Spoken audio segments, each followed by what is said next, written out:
get going here in terms of how to use the button to get that input.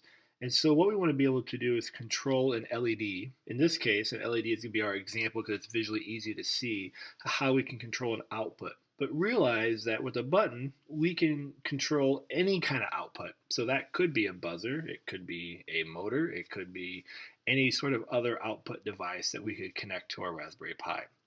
So what we're going to do first here is we are going to connect a button to another ground pin and also get it connected to GPIO pin number 2.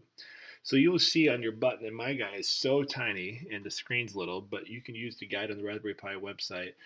While we have 4 prongs on our little tiny button here, we only need to connect to 2 of them, the positive and the negative side. So I'm going to go ahead and plug this into my breadboard here.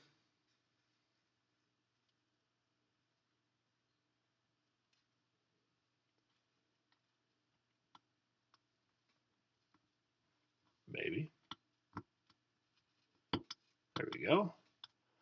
And now we got to get some wires plugged into him. So I'm going to put one wire to the negative panel and the other one to our GPIO 2 pin. So I'm going to go ahead and grab 2 male to female wires here, and then we should be good. Oh, actually, excuse me, we're going to use 1 female to female wire and 1 male to female wire.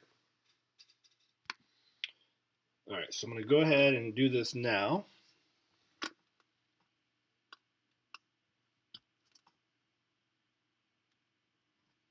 That's going to be our ground there because we already have a ground connection plugged in already. And then we will go ahead now and connect to GPIO pin number 2 with the positive leg here.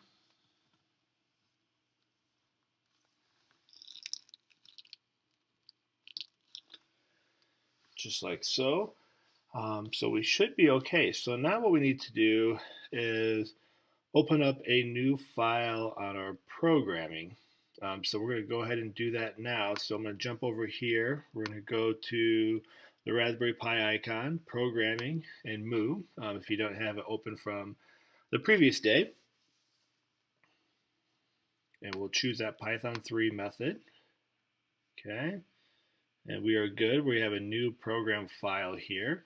And actually what we're going to type here is, like yesterday when we had to import a library, we're going to import a library here for the button. So we're going to type in from GPIO0, and you can see that it filled that in for us, which is nice. All right, and then we're going to import button library.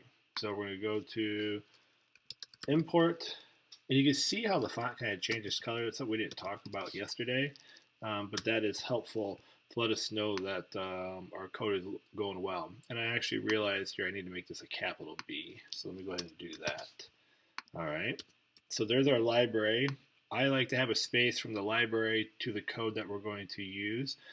So what I'm going to do here is then assign a variable named button, and that's going to be equal to button, okay, to our GPIO pin. In this case, we plugged it into pin number 2.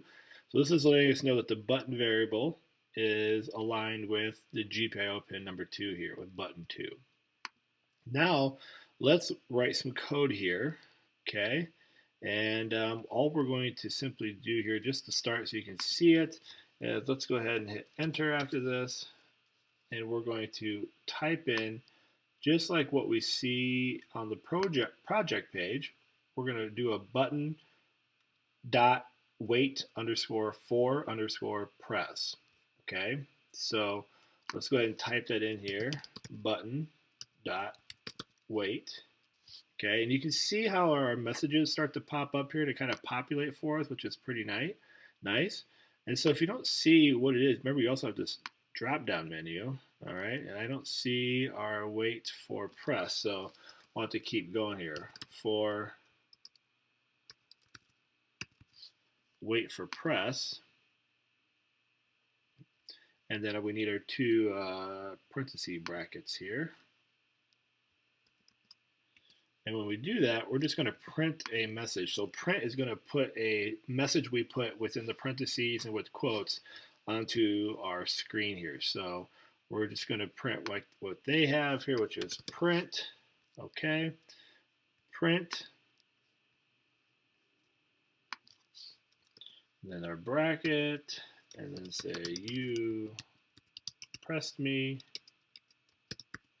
bracket, parenthesis.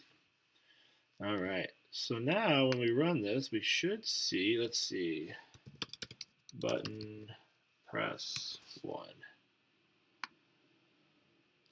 So now if I press this, it should give us a printout. Oh, and you can see it. A little hard to see, but you'll be able to see on your screen.